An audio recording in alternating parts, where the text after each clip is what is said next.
দেখতে পাচ্ছি আমার ব্লগ। আজকে আমি সকাল সকাল উঠে বেরিয়ে পড়লাম মাটির রাস্তা দৌড়ানোর জন্য। তো এখন আমি বেরিয়ে পড়লাম, রাস্তা হয়ে যেতে পেরেছে, রাস্তা থেকে মাঠ আমি বেরিয়ে পড়লাম। মাঠ এসে এখন আমি দৌড়াতে শুরু করলাম, আপনারা দেখতে পাচ্ছেন।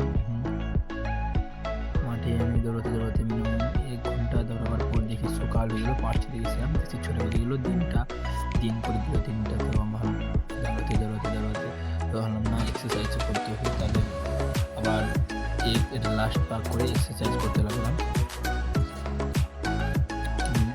এক্সারসাইজ করছিলাম আমি, এক্সারসাইজ করতে করতে তো বলবো গাছ ভেঙে ভেঙে বাজাব। তো দেখছি 6:30 বেজে গেল। তো ঝোলার পর এখন আর কোনো গেম করবো না, আমি বাড়ির রাস্তায় বেরিয়ে পড়বো। দেখতে পাইছো তোমার ভাই বলছে লাইক শেয়ার